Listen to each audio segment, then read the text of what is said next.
This year, because of the pandemic situation, the Hear Our Voices conference was different. Self advocates from all over Europe got together in their own countries and organized several events to talk about how it was for them to go through COVID-19 situation. But we also did a lot of other things during this year. Self advocates from our members were invited to talk at conferences and other events.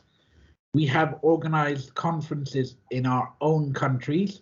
We have talked about employment, about inclusive empowerment, accessibility, and also about COVID-19. Inclusion Europe used social media to visibly to give us and visible to us and to what we are doing in our countries and in Europe. In Ireland, a self-advocate is now a communication and information manager in one of our members. In Spain, a self-advocate was elected as vice president in one of our members. Also in Ireland, self-advocates challenge the government on the way they decide to spend their money, and in Spain, a national platform of self-advocates was launched at a very high-profile event with more than 500 people attending. Laszlo, EPSA's chair, challenged the way people with disabilities are discriminated against when it comes to exercising the right to vote. In 2021, between October and November, our members made their voices heard. We had several events in 9 countries with more than 300 participants. We had events in Portugal, Romania, Ireland, Hungary, Czechia, Austria, Croatia, Moldova, and Spain. We also had our Spanish members talking at our directors meeting to share the creation of the national platform and how this is important to give voice to self-advocacy. Now let's share what self-advocacy want you to know. All over Europe, they got to talk about what is important to them. They have talked about how COVID affects their lives. They have things to say. They have things that they want you to hear. Strong, loud, and clear. During the pandemic, support was really important. Some things were good and others were not so good. The good thing is that we learned digital skills and now we are able to do that with less support. A lot of activities went viral. This means that people were not face to face, but we still had support. But other things were not so good. We could not do all the things that we were used to. All the activities, all the trainings, all the therapies, all this stopped, and this was bad. People that were living in a community had less support to do it. This was hard. Because of that, self-advocates felt sad, abandoned, mad, lonely, confused, depressed, and angry. During the lockdown, some people could not talk to their friends, families, and supporters because they did not have internet access or smartphones. The information was really hard to understand, and it was always changing. People that were working lost their jobs, and we could not go back to work. In some countries, we were left alone in institutions to die, and we were left all day by ourselves. And the only thing that we could do was just laying down or rock ourselves. We didn't go to the hospitals or to the doctor. This was really bad. A lot of us lost our personal assistant, but in some countries, service providers continued to support people. Like for instance, they took meals to the houses where people were locked down. Some had to return to our parents' homes. The ones that were living independently, we had to return because there was no support to us and we could live in the community. And we couldn't do the things that we used to do, like take a walk, have a drink with a friend, swimming, horse riding, cooking, having a coffee, or just a smoke outside. We felt that people were behaving strangely, like they were changing the sides of the street and they didn't talk to us. We missed the body contact because sometimes the supporters were in full suits and we couldn't really have this personal touch. So what do we want? We want information that we can understand. We want to maintain our job or get some money when we are not working. We want personal budgets, and we all want vaccines to all people. We want formal and informal support to everyday activities and access to good health care. And we want to continue to be busy, to have full lives, and to feel comfortable to go to shops and so on. We want better and more training in the different things that we need. We want to have more access to technology. We want public websites in easy to read and understand, but especially we don't want no more total lockdowns. We also want psychological support. We want rules that do not change every day, and we want good internet connection and free internet service. To sum it all up, what do we want? We want respect, we want equality, we want access, we want full citizenship, and we want it now. Thank you, and keep supporting South Advocates all over Europe. Okay, well, hello everybody. I'm Sebastian, and I'm here representing Campaign for Change. We're a group of self-advocates in the UK. With our Always in Lockdown campaign, we've been aiming to make people aware that the restrictions imposed on people during the pandemic were already a part of everyday life for many people with support needs. And they continue to hold us in a state of perpetual lockdown that actually has nothing to do with COVID. Of course, there's some slides to show you, some posters our members have made. Frankie, like many people, likes to keep her nails looking nice.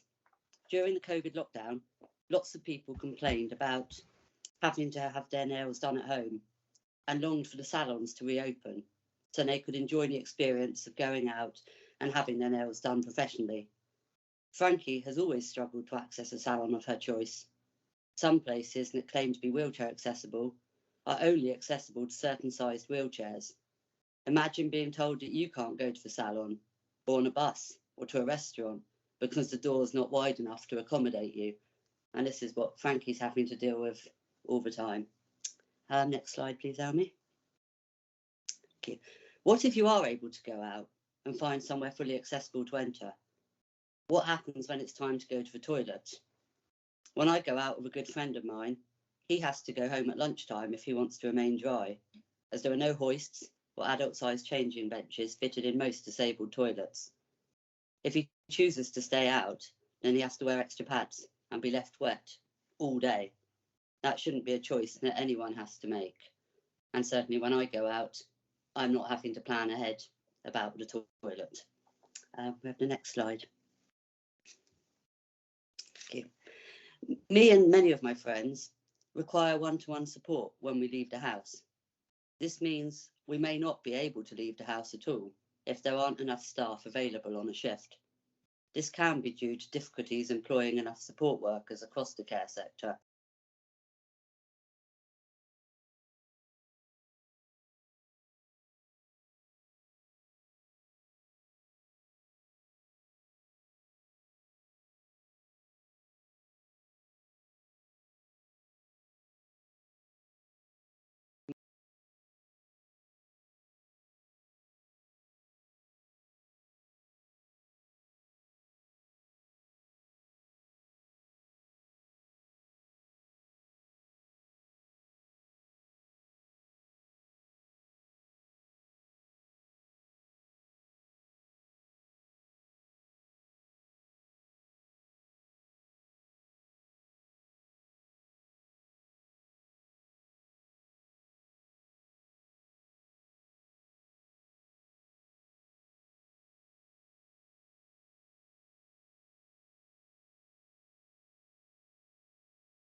poem during the COVID lockdowns, which I think sums up what our campaign is about.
Head back out to the bright.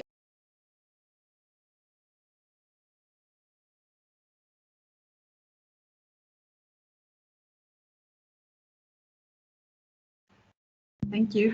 Thank you so much, Sebastian, for sharing with us this really powerful campaign. And I think it's really important because it makes us think about the way that we somehow make others live every day of their own lives. And the lockdown has certainly shown us some of the little things that we consider acquired for all of us, and that in fact they are not. So thank you so much for sharing this with us.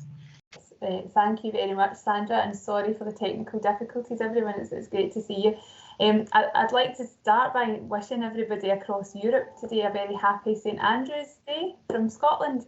I feel I should have more tartan on and make myself look a bit more in the celebrating mood, but I think it's really appropriate today to be talking with you about the history of self-advocacy in Scotland. Enable Scotland is Scotland's largest charity, representing and working with and for people who have learning disabilities in Scotland. And I'm really pleased today that I've been joined by 3 members of Enable Scotland self-advocacy groups, Lisa, Heather and Ivan.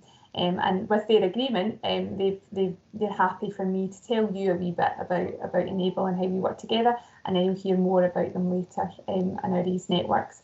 But in essence, we have a network of 12,000 members and supporters right across Scotland. And the work that we do basically is we take forward campaigns. Jan, sorry, can you speak a little bit slower, please? We also need people to be translating to other languages. So if you can take a little bit more time with that, thank you. I will try my best, apologies. Yes, so Enable supports over 12,000 members and supporters across the country, and we provide direct support and advice to over 1,100 people across Scotland. And everything that we do is guided by our members, so people like Lucy, like Heather and like Ivan.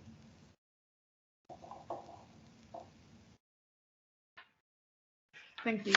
So has self-advocacy always been central to what Enable Scotland does? It has indeed. So when Enable Scotland was first started way back in 1954, it's nearly 70 years ago now, its members were parents and families of people who had a learning disability.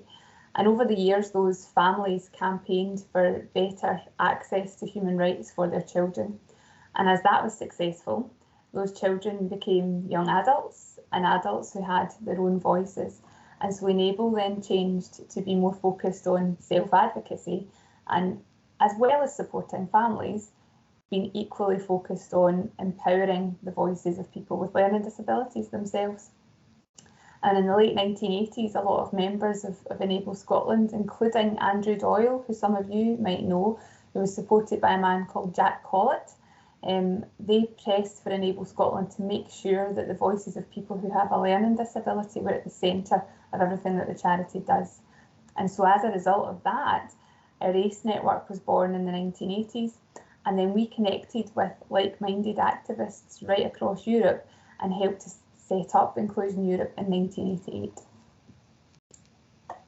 Thank you. I just want to ask people if it's okay for the translations, or if you need us to go even slower.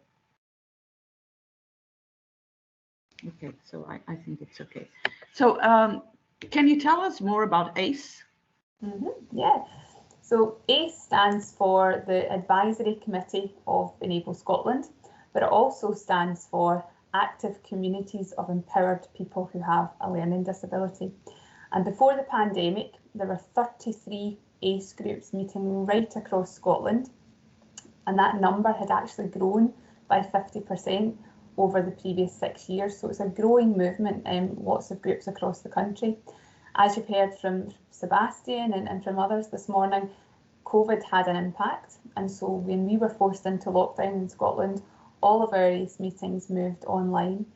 And so far we've delivered over 582 ACE Connect sessions.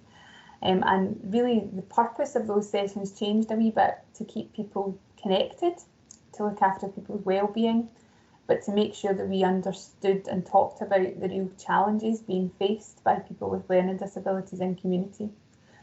But I think to help you get a flavour for what ACE is and how ACE works and how ACE feels, I think we're better now handing over to a video that's been made by members of ACE rather than me telling you about that. So I think you've got that, Sandra, if you're happy then to press play, and we'll come back. Yes, I think that Milan will share with us the video, hopefully.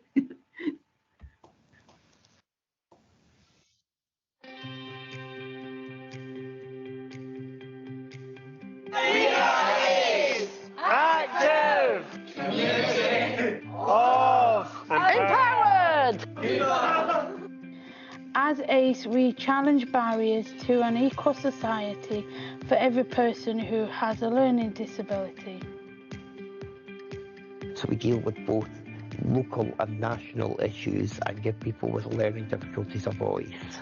Everybody's treated equally, and that's what makes me so happy to be part of ACE and national ACE. ACE has been a part of the Enable family for 25 years. There are 26 ACE groups in the communities across Scotland and growing. What ACE has done for me is given me a lot of opportunities. If you go with a sad face, you come out with a smile. We all get on really well. We're like one big happy family, really.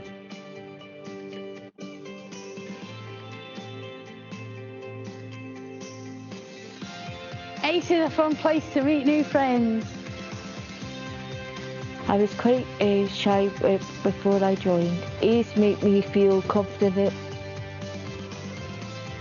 We see each other every month and we are there for each other. Lost my mum and Febby, and if it wasn't for Enable, I would have been down, and it's pushed me forward because I've got loads of good friends round about me. ACE empowers people who have learning disabilities to have a local and national voice. We also have challenges. We've got to challenge things that if we don't think it's right.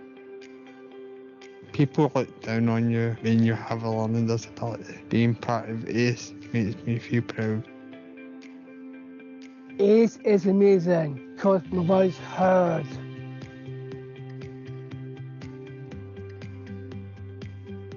ACE has campaigned for free bus pass travel with our award-winning Stop the Bus campaign. It helped people get the bus passes back, made them feel a bit better about themselves, and everybody's happy. ACE is challenging bullying and asking our communities to be the change and be a friend to people who have learning disabilities. Make it better for the people in the future. It made me feel my life was worth me living and being here because working together is better.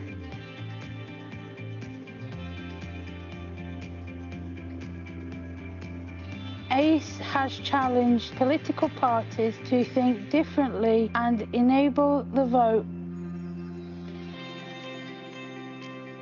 I'm proud of speaking in Parliament about bullying campaigns that we've run and also education campaigns. I was the chairperson of National ACE, but now I'm the convener of the Scottish Council, which is the first person with a learning disability to be on, which I think is great.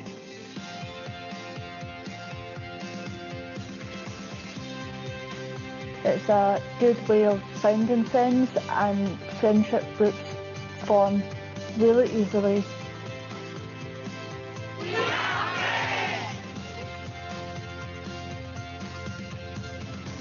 Everyone is welcome at ACE. Find a group near you.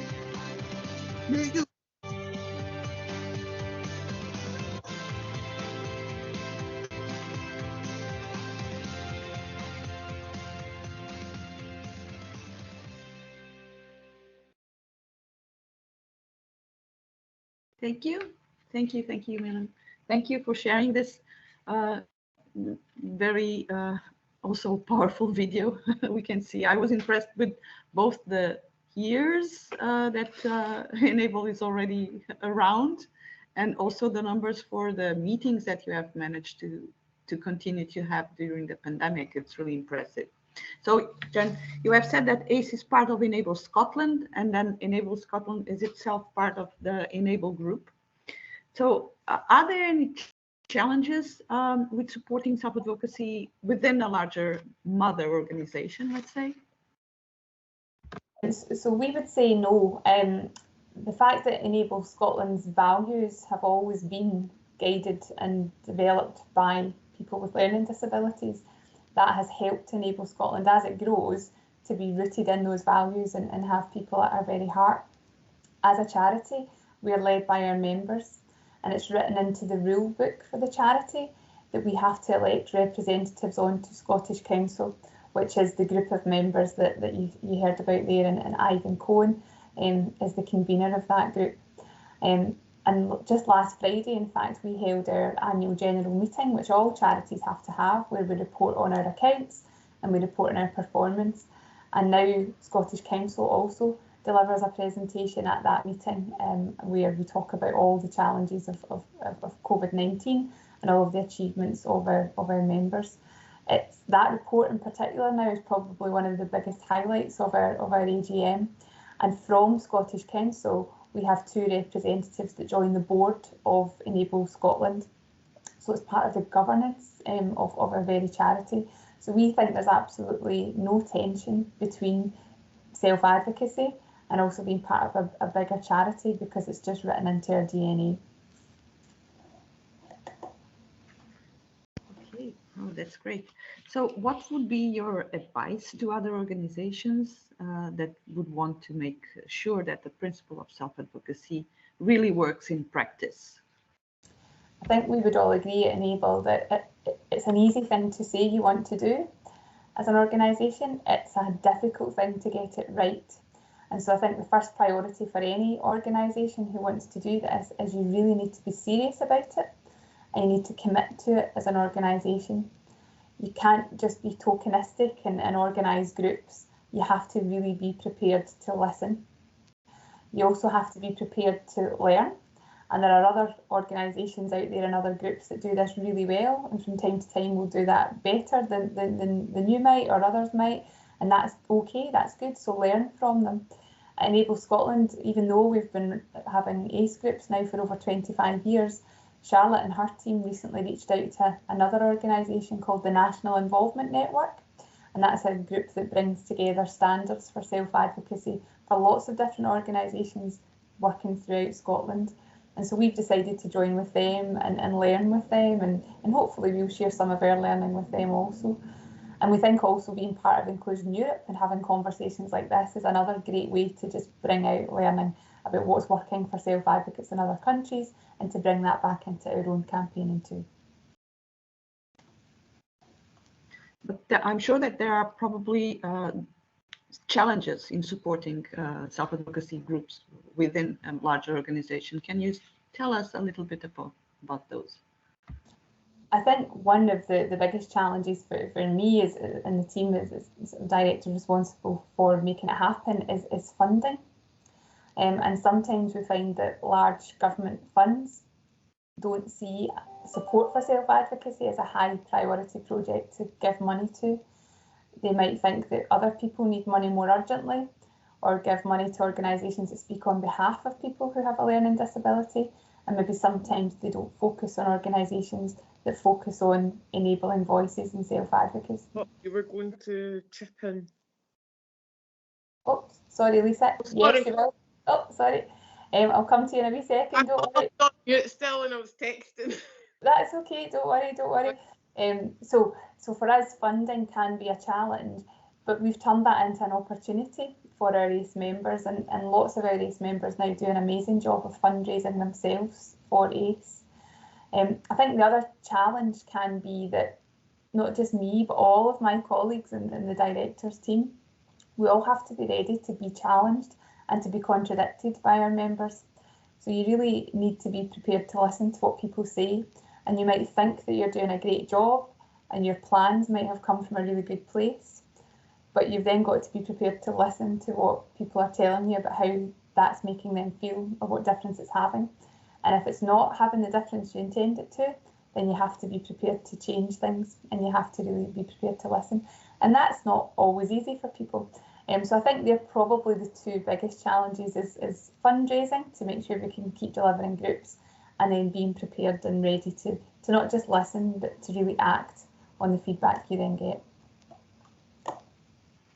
Yes, and what would you say has been the impact of Enable's ACE model on the organization and also on the self-advocates themselves? Excellent. I think on the organisation, we've really, the voices of our members have helped us make some really key decisions about how we grow. They've helped us to make some really key decisions about things we will not do. So we will never get involved in large-scale institutions, and we will never deliver care homes for people who have a learning disability, and we will never deliver day services, for example. And other organisations do those things, and other organisations raise money from those things, but that's not something that Enable will do. And in terms of the individuals, and you've seen some of the individuals in the video, and some are on the call today, but I think just the growth in skills and confidence and leadership has been fantastic to see. And I've had the privilege of working alongside some of our members now for 9 years. And really, I would say it's not just confidence now, these are individuals who are leaders in their own field. And I'm very, very excited to see what's next for them. Yes. So what would you say have been the major success for self-advocates supported by Enable Scotland? You already referred the empowerment and being leaders and so on, but what else? So some fantastic things, and probably too many to mention in one call. I think one of the most significant this year around COVID-19 was an evidence-driven campaign to move every single person in Scotland who had a learning disability up the priority list to get access to the COVID-19 vaccination first. Now, that campaign probably has saved lives. And if it wasn't for members of Enable Scotland speaking up for their rights and being outraged at the fact that they were not on that priority list, that just would not have happened. So that's really significant. I think some of the other things we're proud of is encouraging people to participate in elections. So the democratic right to participate in elections is really important to every person, every human being. But as we all know, can be really difficult for people with learning disabilities to access. And our Enable the Vote campaign has won awards. I think the Zero Project Awards in 2018 is a good example. But more importantly than awards, it increased the number of people with learning disabilities in Scotland who actually took forward the right to participate in an election. And usually about 30% of people with a learning disability vote. People that got involved in our Enable the Vote campaign, that went right up to 91% of those people taking the opportunity to exercise their right to vote. So really, really huge achievements. As I say, far too many to mention. But internally, I can't I can't overestimate the impact that our members have had on the shape of Enable Scotland and the shape of Enable Group. And through shaping human rights driven, self-directed social care, the Enable Scotland Group is now the second largest provider of social care in the whole of Scotland. And so our members are actually having a big impact on other people's rights to access good quality care and support in that way. Okay, so thank you. Thank you so much, Jen, for sharing this with us. Yes, I'm here. Yes, okay. So, Sofiane and Laszlo, the floor is yours. Okay, thank you. You organized an online discussion for Hungarian self-advocates within the Hear Our Voices conference. Who took part at your event? Mi magyar érvényesítőknek tartottunk workshopot. 40 résztvevőnk volt, főleg a érvényesítők és néhány segítőnk, valamint családtag. We organized a workshop for Hungarian self-advocates. We had 40 participants, mostly self-advocates, but also some supporters and family members. What did you think about this event? What did you talk about at this event? Arról beszéltünk, hogy mit várunk Európára a jövőben, és hogyan tudjuk ezt elérni. We talked about what we want from Europe for the future and how we can achieve it. Megbeszéltük, hogy mit tehetnek értünk az európai politikusok, és mit tehetünk mi magunkért. We also talked about what European politicians can do for us and what we can do for ourselves. Hogyan tudunk kiállni magunkért, és hogyan segíthetjük egymást, hogy felszólaljunk. We also talked about how we can speak up and how we can support each other to speak up. What were some of the key ideas that came up? A beszélgetésen nagyon sok fontos ötlet került elő. There were many good ideas that came up during the discussion. A legtöbben arról beszéltek, hogy szükségük van inkluzív munkahelyekre és ugyanolyan fizetésre, mint másoknak. Együtt akarunk dolgozni nem fogyatékos emberekkel, hogy valódi kapcsolataink legyenek. Ez egy fontos része a társadalmi befogadásnak. Most self-advocates told us that they need an inclusive labor market and the same salary as others. We want to work together with people without disabilities in order to have real connections. This is the best way for practicing inclusion. Fel kell hívjuk a döntéshozóknak figyelmét arra, hogy mennyire fontos számukra hozzáférhető információ. Könnyen érthető információra van szükségünk, hogy döntéseket tudjunk hozni és ki tudjunk állni magunkért. We need to raise awareness of decision makers about accessible information. We need accessible information to be able to make decisions and to speak up. Szükség van olyan programokra, ahol fogyatékos és nem fogyatékos emberek találkozhatnak egymással. Fontos a tudatosság növelése egészen kisgyermekkortól kezdődően. Ennek jó módja lenne az inkluzív oktatás, amilyen Magyarországon még nagyon sokat kell dolgozni. We need events where people with and without disabilities can meet each other. It is important to raise awareness from the early childhood on. The best way for this is inclusive education, on which Hungary still has a lot to work.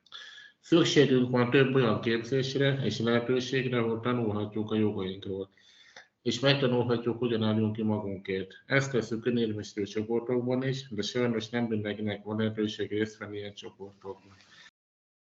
We need more trainings and opportunities to learn about our rights and to learn to stand up for each other. We do that in self-advocacy groups, but unfortunately not all of us has the chance to join groups. Mi akarunk dönteni a saját életünkről, akkor is néha támogatásra van szükségünk. A támogató döntéshozatalt kell erősítenünk a gondnokság helyett. We want to decide about our lives, even if we need support sometimes. We need to strengthen supportive decision making instead of guardianship. Be kell vezetnünk a személyi asszisztenciát, hogy mi irányíthassuk életünket. A személyi asszisztenciát finanszírozzák egyéni költségvetésen keresztül. We need to introduce personal assistance to be in control in our lives. Personal assistance must be financed through personal budgets. You talked about what you want from European decision makers and about the importance of our decisions. Did you also talk about participation in politics? Természetesen a döntésekben csak saját életünkben, hanem politikai szinten is fontos. Of course, participation is important not just in our lives, but also on a political level. Azt akarjuk, hogy a politikusok vonjanak be minket a minket érintő témákba. Ne hozzanak döntéseket, anélkül, hogy megkérdezzük a mi véleményünket. We want politicians to include us in matters concerning us. They must not make decisions without asking our opinion. Szükségünk van olyan munkacsoportokra, ahol értelmi fogyatékos emberek dolgozhatnak politikusokkal, például a nemzeti parlamentekben is. Erre már van példa néhány országban. We need working groups where people with intellectual disabilities can work together with politicians. For example, in national parliaments. There are some examples for that in other countries. What did self-advocates learn from the COVID situation? What issues need to be addressed by decision makers in the future? A pandémia nem igazán hozott túl nehézségeket, inkább világossá és ismerté láthatóvá tette azokat az akadályokat, amik mindig is jelen voltak. The pandemic did not bring up new issues. It has made the existing barriers more visible. Nehéz volt hozzájutni a könnyen érthető információkhoz, a vírus veszélyéről és a védekezés módjáról is. It was difficult to get accessible information about the dangers of the virus and the ways of protection. A vírus utáni szükségünk van jó minőségű, hozzáférhető egészségügyi ellátásra. We need accessible and good quality healthcare even after the pandemic.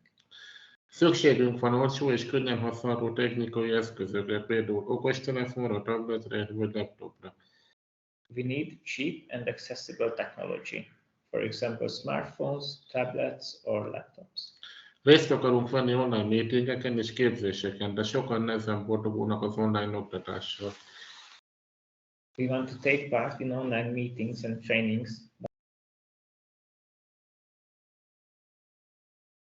Élő emberek nem férnek hozzá az internethez és a szükséges eszközökhöz. Az értelmi fogyatékos ember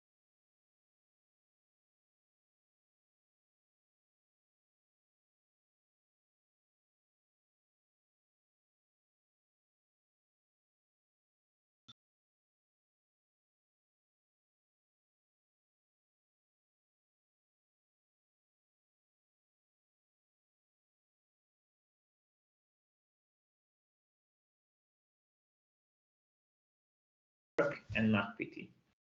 What would you say to the European decision maker as a final message? vegyenek figyelembe és vonjanak be a vírus elleni védekezésről és eljárásról szóló döntésekbe.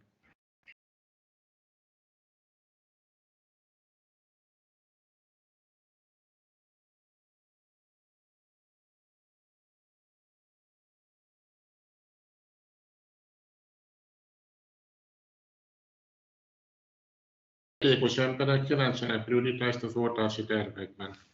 Persons with disabilities must be a priority group in vaccination plans. Segítsenek, hogy visszakapjuk a munkánkat. Help us get our jobs back.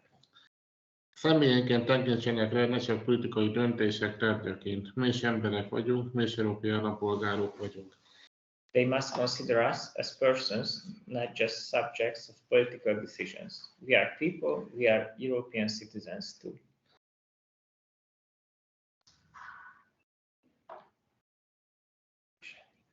Thank you. Thank you. Thank you. Thank you, Sufyan. Thank you, Laszlo.